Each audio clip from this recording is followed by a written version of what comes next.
अंतिम निर्णय झाला होता. भिंत पाडा असा आदेश त्याचाच होता, ज्याने कधी स्वतःच्या मुलासाठी आपल्या सुनेपासून तोंड वळवले होते. पण या निर्णयाने 2 लोभी मुलांचे डोळे उघडले, कारण वाटणी ही फक्त एक फसवणूक होती. खरा मालक तर कोणीतरी वेगळाच निघाला. सकाळच्या पहिल्या किरण दाराबाहेर लावलेल्या महागड्या क्रिस्टलमधून गाळून आत येत होता. पण घराच्या आत नातेसंबंधांवर सूर्यग्रहण लागले होते. प्रत्येक वस्तू, प्रत्येक कोपरा श्रीमंती आणि दिखाव्याची कहाणी सांगत होता. या आलिशान घरात 2 सुनबाई होत्या, पण त्यांच्या स्थानात जमीन आसमानाचा फरक होता. मोठी सून नीती, जिच्या माहेरच्या श्रीमंतीच्या चर्चा संपूर्ण शहरात होत असत, आणि छोटी सून ईशा, जिच्याकडे फक्त संस्कार आणि साधेपणाची पुंजी होती. नीतीचे प्रत्येक शब्द, प्रत्येक वागणूक ईशाला शांत अपमानासारखी टोचत असे. तिच्याकडे पैशांची ताकद असल्याची तिला पूर्ण जाणीव होती, आणि तीच ताकद ती ईशा आणि पियुष यांना कमी दाखवण्यासाठी वापरत असे. सकाळचे बरोबर 7 वाजले होते. ईशा स्वयंपाकघरात काम करत होती. तिचे देशी तुपात पराठे भाजून झाले होते आणि पियुषसाठी ती भाजी बनवत होती. तेवढ्यात नीती आपल्या महागड्या परफ्यूमचा सुगंध पसरवत स्वयंपाकघरात आली. ईशा, तुला अजिबात पद्धत नाही का? हे स्वयंपाकघर आहे की झोपडी? सगळीकडे तेलाचा वास पसरलाय. आईंना ॲलर्जी होते. मी तुला किती वेळा सांगितलंय की तुझ्या गरिबांसारख्या वस्तू आमच्या किचनमध्ये आणू नकोस. अनिलला फक्त ओट्स हवेत, तुझ्या हातचं बनवलेलं देसी दलिया नाही. नीतीच्या आवाजात जोर नव्हता, पण विष मात्र स्पष्ट होतं. ईशाने शांतपणे डोळे न वर करता उत्तर दिलं, भाऊजी गुड मॉर्निंग. मी फक्त पप्पांसाठी मेथीचा पराठा बनवत आहे. त्यांच्या औषधानंतर खाणं गरजेचं आहे. बाकी सगळ्यांसाठी नाश्ता मेजवर लावलेला आहे. नीतीचा चेहरा संतापाने लाल झाला. तिने वळून जवळच वर्तमानपत्र वाचत असलेल्या अनिलला आवाज दिला, ऐकतोयस? ही मुलगी पप्पाचा बहाणा करून सगळं किचन घाण करते. अनिल अस्वस्थ झाला. ईशा खरं बोलते हे तो जाणत होता, पण पत्नी आणि आईसमोर त्याच्यात काही बोलायची हिंमत नव्हती. तो फक्त वर्तमानपत्रामागे आपलं तोंड लपवून बसला. दुपारच्या जेवणानंतर नीतीने आपल्या कटकारस्थानाला अंतिम रूप दिलं. तिने सासू मानसीला कोपऱ्यात पकडलं. मानसीजी तर नीतीची प्रत्येक गोष्ट देवाचा आदेश समजून पाळत असत. तिने मानसीजींचे पाय दाबायला सुरुवात केली. तिने मुद्दाम स्वतःच्या हिऱ्याच्या अंगठीची चमक मानसीजींचे डोळे दिपवेल अशी हलवली. आई नीती रडण्याचा अभिनय करत म्हणाली, मी तुम्हाला एक गुपित सांगते आहे. काल बाबांनी मला सांगितलं, तुझी सासू खूप दुःखी असते. तुला त्यांना या दारिद्र्यातून बाहेर काढलं पाहिजे. मानसीजी दचकल्या. दारिद्र्य? काय म्हणायचं आहे तुला? तिने आवाज मंद करत उत्तर दिलं, हो आई, दारिद्र्य. पियुष आणि ईशाच्या कमकुवतपणामुळे तुमच्या घराचं स्टेटस खाली जातोय. माझ्या मैत्रिणी हसतात माझ्यावर. आई, आता बस, खूप झालं. तुम्ही वाटणी करा. तुम्ही माझ्या आणि अनिलसोबत राहा. मी तुम्हाला परदेशही दाखवेन. का तुम्ही या छोट्याशा घरात मुलगा सुनेचं ओझं वाहता? नीतीचा हा डाव थेट मानसीजींना भुलवून गेला. त्यांना वाटलं ती बरोबर बोलते आहे. आता त्या का आपल्या आरामाची जीवनशैली धोक्यात घालतील? मानसीजींनी ठाम आवाजात म्हटलं, बस, आता आणखी सहन होत नाही. तू बरोबर सांगतेस नीती. आता मला म्हातारपणी स्वच्छंद राहायचं आहे. उद्याच वकिलांना बोलावते. रात्री पियुष काम करून थकलेला घरी परतला. ईशाने त्याला विभाजनाची गोष्ट सांगितली तेव्हा त्याचा चेहरा पांढरा फटक पडला. तो खिन्न स्वरात म्हणाला, ईशा, तू विनोद करतेस ना? आई मला तिच्या आयुष्यातून अशी वेगळी करू शकते? त्यांना माहिती आहे ना मी त्यांना किती प्रेम करतो. ईशाने अश्रू पुसत म्हणाली, पियुष, आई सध्या दिखाव्याच्या अंधारात हरवली आहे. ती आपली चूक तेव्हाच मान्य करेल जेव्हा ती एकटी पडेल. आपल्याला हे कठोर वास्तव स्वीकारावंच लागेल. पियुष वेदनेने म्हणाला, विभाजन झालं तर आपण आईपासून कायमचं दूर होऊ. ईशाने त्याला धीर देत सांगितलं, नाही पियुष, भिंती फक्त विटांच्या बनतील. आपले नाते हृदयातच राहतील. आणि तुला माहीत आहे, या अपमानातूनच आपल्याला ताकद मिळाली आहे. आपण सिद्ध करून दाखवू की पैसा म्हणजेच सर्व काही नाही. आपलं साधेपणा हीच आपली खरी संपत्ती आहे. ईशाच्या शब्दांनी पियुषला थोडा धीर मिळाला, तरी मनातील वेदना तशीच राहिली. दुसऱ्या दिवशी वकील घरी आला. नीती, अनिल, पियुष आणि मानसीजी हॉलमध्ये बसले होते. मानसीजींनी थेट पियुषकडे पाहिलं. पियुष, हा माझा अंतिम निर्णय आहे, त्या कठोर आवाजात म्हणाल्या. मी तुला या घराचा मागचा जुना भाग देते. आजपासून माझं प्रेम, माझी जबाबदारी सगळी अनिल आणि नीतीची. तुझ्या पत्नीच्या दारिद्र्यामुळे मला हा निर्णय घ्यावा लागला. पियुष वेदनेने म्हणाला, आई, फक्त एका विभाजनाच्या कागदासाठी तुम्ही स्वतःच्या मुलाला परक करत आहात. तुम्ही आमची आई आहात. मानसीजी अजून कठोरपणे म्हणाल्या, गप्प बस, जास्त उपदेश करू नकोस. तुझा साधेपणा तुला राखून ठेव. ईशा शांतपणे पियुषचा हात धरते. तिच्या डोळ्यात दुःख होतं, पण तक्रार नव्हती. नीती विजयाच्या हास्याने मानसीजींना मिठी मारते, जणू तिने एखादं मोठं युद्ध जिंकलंय. विभाजनाचे कागद तयार झाले. विटा आणि सिमेंटने आता कुटुंबाच्या मध्ये एक अदृश्य पण अभेद्य भिंत उभी केली होती. निर्णय जमिनीवर उतरलाच होता. घरात आता नात्यांची ऊब नव्हती, तर विटा सिमेंटची धूळच राज्य करत होती. मजुरांनी झपाट्याने हॉलच्या एक टोकापासून दुसऱ्या टोकापर्यंत एक जाड, अभेद भिंत उभी केली. ही भिंत फक्त घराचे दोन भाग वेगळे करत नव्हती, तर एका आई मुलामधील नातं कायमच तोडत होती. पियुष आणि ईशा त्यांच्या जुन्या लहानशा भागात गेले. त्यांच्या स्वयंपाकघराचा आकार लहान होता.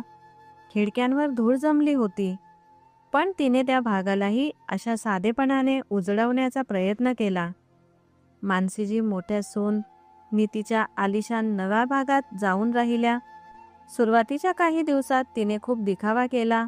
सासूसाठी स्वच्छ चादरी, विदेशी जेवणाचे ऑर्डर आणि घर फुलांनी सजवणे, जेणेकरून तिच्या मैत्रिणी आल्या की सेवा करण्याचं नाटक टिकून राहील. पण तिचा हा अभिनय फार काळ टिकला नाही. एकदा विभाजनाचं सगळं काम पूर्ण झालं आणि संपत्तीवर आपला हक्क निश्चित झाल्याची खात्री मिळताच ती पुन्हा आपल्या जुन्या स्वभावाकडे वळाली. नीती दिवसभर किटी पार्ट्या, नव्या ब्रँडची शॉपिंग आणि मित्रमैत्रिणींसोबतच्या आउटिंगमध्ये व्यस्त राहू लागली. तिने एक महागडी केअरटेकर मोलकरीण ठेवली, पण तिला कठोर आदेश दिला की ती आईना फक्त औषध आणि जेवण देईल, जास्त बोलणार नाही. एका दुपारी मानसीजी दरवाजाजवळ उभी राहून नीतीला हाक मारत होत्या. ती आपल्या खोलीत फोनवर बोलण्यात गुंतली होती. मानसीजी अशक्त आवाजात म्हणाल्या, नीती, ऐक ना जरा, माझं डोकं खूप दुखतंय, थोडं तेल लावून दे. तिने ऐकूनही दुर्लक्ष केलं. तिने मनातच ठरवलं, तेल लावायला नोकराणी आहेच, मी का माझं मॅनिक्युअर खराब करू. दुसऱ्या बाजूला लहान सून ईशा आपल्या लहान पण स्वच्छ भागात काम करत होती. स्वयंपाक करताना तिला भिंतीच्या पलीकडून सासूच्या खोकल्याचा आणि कुरकुरण्याचा आवाज ऐकू आला. आवाज मंद होता, पण तिचं मन घाबरून गेलं. तिने लगेच काम थांबवलं आणि पियुषला आवाज दिला, ऐकतोयस? आईचा आवाज कसा वाटतोय? नीतीताई जवळ आहेत का? कामात गुंगलेला पियुष उदासपणे म्हणाला, ईशा, तू अजूनही त्यांची काळजी करतेस? आईने आपल्याला परके केलंय. नीती वहिनी आहेत ना त्यांच्याजवळ? पैसा आहे, सेवा आहे, सगळं आहे. तू आता हे सगळं विसरून जा. तिने पियुषचा हात धरत शांतपणे म्हटलं, पियुष, आईने आपल्याला वेगळं केलं आहे, पण आपण त्यांना सोडू शकत नाही. पण आपले संस्कार ते हिसकावू शकत नाही. त्या भिंतीच्या पलीकडे काय घडतंय हे ऐकणं ही माझी जबाबदारी आहे. संध्याकाळ उतरत होती. नीती अजूनही घरी परतली नव्हती. मानसीजींना अचानक जोरदार ताप आला. त्यांना भयंकर तहान लागली होती. त्यांनी अनेकदा हाक मारली, पण कुणीच आलं नाही. नोकराणी तर संध्याकाळी 7लाच निघून गेली होती. मानसीजींनी धीर करून पलंगावरून उठण्याचा प्रयत्न केला, जेणेकरून त्या पाण्याच्या घड्यांपर्यंत पोहोचू शकतील. मनातच त्या देवाला म्हणत होत्या, हे देवा, नीती कुठे गेली? अनिलही अजून आला नाही. माझ्याजवळ इतका पैसा आहे, पण एक ग्लास पाणी देणारं कोणीच नाही. अशक्तपणामुळे त्यांचा पाय घसरला. टेबलावर ठेवलेला काचेचा ग्लास हातातून सुटून जमिनीवर फुटला. मानसीजी सोफ्यावर तोंड घुसून कोसळल्या. त्यांचा घसा कोरडा पडला होता आणि त्या तडफडत होत्या.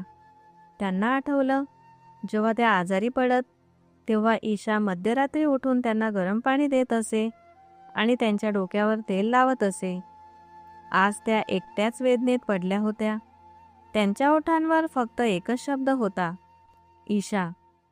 भिंतीच्या पलीकडे तिला जोरदार आपटण्याचा आवाज ऐकू आला. काहीतरी अनर्थ झाल्याचं ती लगेच समजली. आता ती स्वतःच्या अपमानाची किंवा पियुषच्या रागाची पर्वा करू शकत नव्हती. ईशाने लगेच स्वच्छ ग्लासात पाणी भरलं आणि विभाजनाच्या दारावर जोरात ठोठावलं. आई, दार उघडा. काय झालं? तिच्या आवाजात भीती आणि काळजी दोन्ही होत्या. आतून कोणताही प्रतिसाद आला नाही. फक्त मंद कुरकुरण्याचा आवाज येत होता. ईशाला जाणवलं की मानवता ही कोणत्याही संस्कारांपेक्षा मोठी आहे. तिने क्षणाचाही विलंब न करता जोर लावून दार ढकललं आणि दार उघडं झालं. आतलं दृश्य पाहून ती थिजून गेली. छोटी सून ईशा कोणताही संकोच न बाळगता नीतीच्या भागातील त्या आलिशान हॉलमध्ये शिरली. मेजजवळ जमिनीवर विखुरलेले काचेचे तुकडे आणि सोफ्यावर बेशुद्ध पडलेल्या मानसीजींना पाहून ती हादरली. सासूचा चेहरा पिवळा पडला होता. ओठ कोरडे झाले होते. जणू त्या अनेक तासांपासून तहानेने तळमळत होत्या. ईशाने क्षणभरही विभाजनाच्या मर्यादेची आठवण केली नाही, जिथे तिला अनोळखी ठरवलं होतं. तिने त्वरित सासूला हाताला आधार दिला आणि आणलेल्या ग्लासातून सावकाश पाणी पाजलं. आई, तुम्ही ठीक आहात ना? वाणीच्या आवाजात तक्रार, राग किंवा टोमणा काहीच नव्हतं. त्यात फक्त खरी काळजी होती.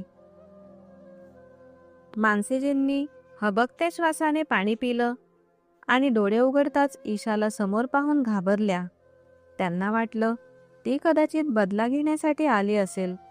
अशक्त आवाजात त्या म्हणाल्या, तू तू इथे का आली आहेस? जा, हा नीतीचा भाग आहे. ईशा शांत करुणामधुर स्वरात म्हणाली, आई, वाटणी झाली ती भिंतींची, पण मानवतेची वाटणी अजून झालेली नाही. या क्षणी मी तुमची सून नाही, तर एका गरजू माणसाजवळ उभी आहे. नीतीताई कुठे आहेत आई? मानसीजींच्या डोळ्यात पश्चातापाचे अश्रू दाटले. त्या बोलण्यासही असमर्थ होत्या. त्यांना जाणवलं, ज्यावर त्यांनी विश्वास ठेवला ते धन आज त्यांच्या तोंडाला पाण्याचा घोटही देऊ शकलं नाही. ईशाने क्षणाचाही विलंब न करता डॉक्टरला फोन केला. तिने मानसीजींचे कपडे बदलले आणि त्यांना नीट पलंगावर झोपवलं. पुढची 2 दिवस आणि 2 रात्री ईशाने आपला छोटा भाग पूर्णपणे विसरला. तिला एक क्षणही त्यांच्या शेजारून जाणं आवश्यक वाटलं नाही. तिने दर 2 तासांनी त्यांना औषधं दिली, रात्रभर त्यांच्या कपाळावर थंड पट्टी ठेवली आणि त्यांना आईसारख्या प्रेमाने जेवण घातलं. मानसीजी प्रत्येक क्षण ईशाकडे पाहत राहिल्या. तिला आठवलं की तिने ईशाला किती अपमानित केलं होतं. नीतीच्या इशाऱ्याने तिला घरातून काढलं आणि गरीब म्हणत त्रास दिला. आज तीच गरीब सून तिच्या जीवनाची रक्षक बनली होती. एका रात्री ती कपाळावर पट्टी ठेवत गुणगुणत होती. मानसीजी तुटलेल्या आवाजात म्हणाल्या, ईशा, माझी मुलगी, तू हे सगळं का करतेस? तुला मी जे प्रेम दिलं ते तुला कधी मिळालं नाही. ती प्रेमाने हात फिरवत म्हणाली, आई, मी तुमच्याकडून कधी पैसे प्रॉपर्टी मागितली नाही, फक्त प्रेम मागितलं होतं. ते प्रेम मला कदाचित तेव्हा मिळालं नाही, पण आज तुमची सेवा करून माझं मन भरलं आहे. या जगात आईचं प्रेमच माझ्यासाठी खरी संपत्ती आहे. मानसीजी फुटफुटून रडू लागल्या. त्यांचा अहंकार पूर्णपणे मोडला होता. त्यांनी ईशाला खेचून आपल्या हृदयाशी घट्ट धरलं. त्या आलिशान खोलीत त्या क्षणी फक्त एकच आवाज गुंजत होता, आईचं निर्मळ प्रेम आपल्या सुनेसाठी. तिसऱ्या दिवशी संध्याकाळी नीती आणि अनिल हसत हसत परतले. ते मोठमोठे शॉपिंगचे बॅग घेऊन आले होते. खोलीत शिरल्यावर तिला आपल्या आईची सेवा करताना पाहून ते हादरले. नीती रागाने ओरडत म्हणाली, ईशा, तुला कशी हिंमत झाली आमच्या भागात घुसण्याची? बाहेर पड इथून. माझ्या आईला स्पर्श करण्याची तुला कोणी परवानगी दिली? अनिल रागाने ओरडला, ईशा, तू वाटणीचा नियम मोडला आहे. हे सगळं काय नाटक आहे? मानसीजी, ज्या आता थोड्या ठीक होत्या, पलंगावर बसल्या. त्यांच्या आवाजात आता अशक्तपणा नव्हता, तर ठामपणा आणि अधिकार होता. फक्त तुम्ही दोघेच गप्प राहा. या घरात जर कोणी नाटक करत असेल तर ते तुम्ही दोघे आहात. नीती आणि अनिल थक्क झाले. मानसीजी पुढे म्हणाल्या, जेव्हा मी मृत्यूच्या दारावर उभी होते तेव्हा तुम्ही दोघे बाजार आणि पार्ट्यांमध्ये व्यस्त होतात. मी तुम्हाला अनेकदा हाक मारली, पण तुमच्या घमंडने तुम्ही माझं ऐकणं टाळलं. ही ईशा आहे, जिला मी नेहमी गरीब म्हणत होते, जिने स्वार्थाशिवाय माझं जीवन वाचवलं. त्या ईशाचा हात धरत म्हणाल्या, तुम्ही दोघे माझ्यासाठी संपत्तीचे लालची आहात आणि ईशा माझ्यासाठी सेवा आहे. आता तुम्ही बाहेर चला. या क्षणी मला फक्त माझ्या मुलीबरोबरच राहायचं आहे. नीती आणि अनिल लाजेत धुंकावले. ज्या आईला त्यांनी आपली कठपुतली समजलं होतं, आज तीच आई वाटणीनंतर खरी मालकीणसारखी वागत होती. मानसीजींच्या खोलीत ताण इतका घन होऊन हवा देखील शांत होती. नीतीचा चेहरा आता रागाने नव्हे तर भविष्याच्या भीतीने पिवळसर झाला होता. अनिल धक्क्यात होता. मानसीजींनी मांडीचा हात घट्ट धरला होता.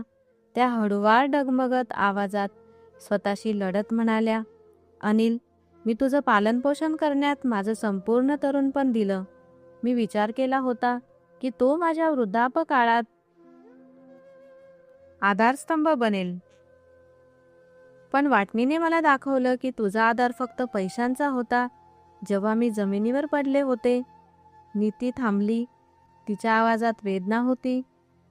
नीती, त्यावेळी तू काय करत होतीस? तुझी 1 तासाची पार्टी तुझ्या आईच्या जीवनापेक्षा मौल्यवान होती का? ती विंदत म्हणाली, आई प्लीज, मी मान्य करते, मी चूक केली आहे, मला माफ करा. पण आपण जाणता ना, या घरासाठी आम्ही किती मेहनत केली आहे. आपण पियुषकडे पाहू नका, तो कमी कमावतो. जर आपण मला एक संधी द्याल तर मी तुमची आयुष्यभर सेवा करीन. हे सगळं ईशाचं नाटक आहे. मानसीजीने डोळे मिटले. त्यांना आठवलं नीतीने कसे वर्षानुवर्षे ईशाचा अपमान केला. मानसीजींनी डोळे उघडले आणि ठामपणे म्हणाल्या, बस, खूप झाले. आता मला तुमच्या तोंडची सेवा नाही हवी. मी आता माझ्या अंतरात्म्याचा आवाज ऐकणार आहे. त्या हळूहळू पलंगावरून उठल्या. त्यांच्या चालण्यात कमजोरी नव्हती तर अधिकार होता. त्या थेट नीतीच्या भागातील कपाटाकडे गेल्या. नीती घाबरून मागे सरकली. त्यांनी कपाटातून जुना चंदनाच्या लाकडाचा एक डबा काढला, ज्याला वर्षानुवर्ष कोणी हातही लावला नव्हता. त्या डब्याला त्यांनी छातीशी धरून चुंबन दिलं. मग म्हणाल्या, तुम्हा दोघांना वाटलं की मृत्यूपत्राचं सगळं प्रकरण संपलं. अनिल, वकिलाने तुला दिलेले कागद हे फक्त एक दिखावा होते. तुमचे वडील जाणून होते की तुम्ही लालसेत काय करू शकता. खरी ताकद या डब्यात बंद आहे. नीती आणि अनिल पूर्णपणे हादरले. त्यांचा सारा अहंकार, सारा आत्मविश्वास चूर झाला. त्यांची नजर त्या जुन्या डब्याकडे खिळली. मानसीजींनी डबा उघडला आणि त्यातून पिवळसर झालेल्या कागदांचा गठ्ठा काढला. त्यांनी हळूहळू प्रत्येक शब्दावर जोर देत वाचन सुरू केलं. खोलीत फक्त त्यांचा आवाज घुमत होता. मानसीजी वाचताना भावुक होत्या, पण स्पष्टही. ही माझी अंतिम इच्छा आहे. माझी सर्व संपत्ती माझी पत्नी मानसी यांच्या नावावर राहील. कोणत्याही मुलाला त्यात थेट हिस्सा मिळणार नाही. पण जर माझी मुलं लालसेपोटी माझ्या पत्नीला दुःख देतील किंवा त्यांची सेवा करणार नाहीत तर तिला हा पूर्ण आणि अंतिम अधिकार असेल. ती सांगत होती की ज्या मुलाने किंवा सुनाने स्वतःची निस्वार्थ सेवा केली आणि मला खरी माया दिली, त्या व्यक्तीस त्या संपूर्ण संपत्ती देऊ शकतात.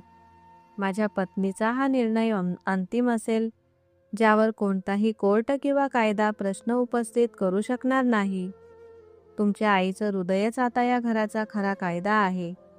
तुमच्या वडिलांचं हे उघडकीस येणं नीती आणि अनिलसाठी बॉम्बस्फोटासारखं होतं. याचा अर्थ वाटणी आता पूर्णपणे निरर्थक ठरली. त्यांची सून संपत्तीची अंतिम निर्णायक होती आणि त्यांची सेवा ही त्यांच्या संपत्तीची चावी होती. नीतीच्या मनात अजून थोडी आशा होती. कदाचित आई संपत्ती तिला देऊ शकतील जर ती अजून विनवणी करेल. मानसीजींनी कागद खाली ठेवला आणि दोघांकडे पाहिलं. मानसीजी वेदना आणि अधिकाराने म्हणाल्या, आता सांगा, तुमच्या सगळ्या धमक्या, कोर्टमध्ये जाण्याचा तुमचा इरादा, सगळं संपलं. हे मृत्यूपत्र मला अधिकार देते की मी आज ही संपत्ती आणि बँक बॅलन्स त्या व्यक्तीला देऊ ज्या व्यक्तीने भिंतीनंतरही माझा साथ दिला. मानसीजींनी स्नेहाने ईशाकडे पाहिलं. ईशा, तू माझा प्राण वाचवलास. तू निस्वार्थपणे माझी सेवा केलीस. मी ही संपत्ती तुझ्या नावावर करू शकते. सांग, तुला माझ्या संपत्तीचे वारसदार व्हायचा आहे का? नीती आणि अनिलच्या हृदयाचं धडधड थांबलं. ईशा शांतता आणि ठामपणाने लगेच उभी राहिली. तिच्या चेहऱ्यावर कुठलाही लालच नव्हता, फक्त ठामपणा होता. तिने वेगाने मानसीजींचे पाय स्पर्श केले. मला संपत्ती हवी नाही. या वसियतीचा सर्वात मौल्यवान भाग म्हणजे तुम्ही या घराची मालक आहात. माझी सेवा लालसामुळे नाही तर नात्यामुळे आहे. मला फक्त तुमचं प्रेम हवं आहे. जर माझ्या सेवेमुळे तुम्हाला मानवतेचा मूळ अर्थ कळाला असेल तर हेच माझ्यासाठी या जगातील सर्वात मोठं धन आहे. ईशाच्या या महान त्यागाला पाहून मानसीजींचं मन भरून आलं. नीती आणि अनिल, जे संपूर्ण आयुष्य फक्त संपत्तीची भाषा समजून घेत होते, आज एका गरीब सुनेसमोर निशब्द उभे होते. त्यांना जाणवलं की ज्याला त्यांनी नेहमी गरीब समजलं होतं, ती त्यांच्यापेक्षा कितीतरी अधिक धनवान होती. निस्वार्थ आणि त्यागाने मानसीजींच्या हृदयाच्या अंतिम कपाटांनाही उघडलं. नीती आणि अनिल मृत्यूपत्राचं रहस्य आणि ईशाच्या प्रेमासमोर पूर्णपणे निष्फळ उभे होते. त्यांचा सारा अहंकार, सारा लालच धुळीत मिसळला होता. त्यांना जाणवले की ते वर्षानुवर्षे फक्त रिकाम्या संपत्तीच्या मागे धावत होते. मानसीजींनी स्नेहाने ईशाचा हात धरला आणि दोन्ही मुलांकडे पाहिलं. अनिल आणि नीती, आज मी तुम्हा दोघांना माफ करते, पण लक्षात ठेवाल की माझी माफी माझ्या संपत्तीकरिता नाही, तर त्यामुळे आहे की तुम्ही दोघांनी आज खरी गरिबी आणि खरी संपत्ती यातील फरक शिकला आहे. अनिल, जो आतापर्यंत कठोर राहिला होता, जमिनीवर गुडघ्यांवर बसला आणि फुटफुटून रडू लागला. आई, मला माफ करा. मी माझ्या पत्नी आणि माझ्या कमाईच्या अहंकारात अंध होतो. ईशा, तू खरंच देवी आहेस. आम्हालाही क्षमा कर. नीतीचा सारा अहंकारही मोडला होता. ती पुढे आली आणि ईशाला मिठीत घेतलं. तिच्या डोळ्यातून पहिल्यांदाच खऱ्या पश्चातापाचे अश्रू वाहत होते. मला माफ कर. मी तुला खूप त्रास दिला. मी तुला नेहमी कमी दाखवले, पण आज तू आम्हाला वाचवलेस. तूच या घराची खरी वारसदार आहेस. मानसीजींनी सर्वांना शांत केले. आता ती फक्त आई नव्हती तर न्यायाधीश बनली होती. मानसीजी अधिकारपूर्ण स्वरात म्हणाल्या, आता मी माझा अंतिम निर्णय सांगते. जो करार माझ्या हृदयातून घेण्यात आला आहे. त्यांनी अनिल आणि पियुषकडे एकत्र पाहिलं. अनिल, पियुष, उद्या सर्व मजुरांना बोलवा आणि जी भिंत तुम्ही दोघांनी लालसेच्या विटांनी उभी केली होती ती लगेच तोडून टाका. या घरात आता कोणतीही विभागणी होणार नाही. हे घर पुन्हा एक कुटुंबच बनेल. अनिल आणि पियुषने एकमेकांना मिठीत घेतले. त्यांच्या डोळ्यात आनंदाचे अश्रू होते. वर्षांनंतर त्यांना जाणवले की त्यांचं कुटुंब पुन्हा एकत्र आलं आहे. मानसीजी म्हणाल्या, जसं तुमच्या वडिलांना हवं होतं, सर्व संपत्ती माझ्या नावावर राहणार आहे. पण आजपासून मी तुम्हा दोघांच्या नावावर समभाग देत आहे. तुम्ही दोघे या घराचे आणि व्यवसायाचे मालक आहात. पण एका अटीवर. ते उत्सुकतेने पाहू लागले. मानसीजी म्हणाल्या, या घराचे सर्व मोठे निर्णय, घराचा मान सन्मान आणि जबाबदाऱ्या आता माझी लहान सून ईशा हाताळेल. ती या घराची मुख्य बनेल, कारण तिने सिद्ध केलं आहे की ती प्रेम आणि त्यागाच्या संपत्तीने भरलेली आहे. नीतीला ईशासोबत काम करावं लागेल. तिने लगेच होकार दिला. तिला आता संपत्तीपेक्षा कुटुंबाचा सन्मान जास्त प्रिय होता. पुढच्या दिवशी जी भिंत लालच आणि ईर्षेमुळे उभी केली होती, ती धडाक्यात आवाज करत गळत पडली. धूळ हटली आणि विशाल हॉल पुन्हा एकत्र आला. संध्याकाळी संपूर्ण कुटुंब हॉलमध्ये एकत्र बसले होते. मानसेजींनी ईशाला आपल्या जवळ बसवले. त्यांनी प्रेमाने कागदाचा तुकडा घेतला आणि तो 2 भागात फाडला. मी तुम्हाला खरी विभागणी शिकवते, त्या म्हणाल्या. त्यांनी अनिल आणि नीतीला एक भाग दिला आणि पाहत म्हणाल्या, तुम्ही तुमचा सारा अहंकार आणि लालच या कागदात गुंडाळून कायमचे फेकून द्या. त्यानंतर त्यांनी पियुष आणि ईशाला दुसरा भाग दिला आणि प्रेमाने सांगितले, तुम्ही तुमचं निस्वार्थ प्रेम आणि प्रामाणिकपणा या कागदात गुंडाळून तुमच्या हृदयात जपून ठेवा. हीच खरी संपत्ती आहे. त्यांनी एकमेकांना मिठीत घेतले. नीतीने ईशाला सांगितले की ती आता तिला बहीण मानेल. दोन्ही भाऊ जुन्या गोष्टी विसरून एकमेकांना मिठीत घेतले. मानसीजींच्या डोळ्यात आता पश्चाताप नव्हता, फक्त शांती आणि समाधान होते.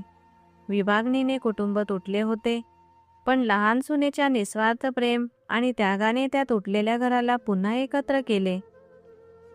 जिथे पैसा नव्हता तर प्रेमाची सत्ता होती. जगातील सर्वात मोठी संपत्ती विटा किंवा बँक बॅलन्समध्ये नसते, ती नात्यांमध्ये असते, जी प्रतिकूल परिस्थितीतही निस्वार्थ प्रेम आणि सेवेसोबत उभे राहतात. प्रेम नेहमी लालच आणि अहंकारावर विजय मिळवते. तर मित्रांनो, या कथेबद्दल तुमचं काय मत आहे कमेंट बॉक्समध्ये नक्की सांगा. आणि जर तुम्हाला आमची आजची कथा आवडली असेल तर कृपया लाईक करा. जर तुम्ही अजूनपर्यंत आमच्या चॅनलला सबस्क्राईब केले नसेल तर नक्की करा. तर आपण लवकरच अशाच आणखी एका प्रेरणादायी कथा घेऊन भेटू.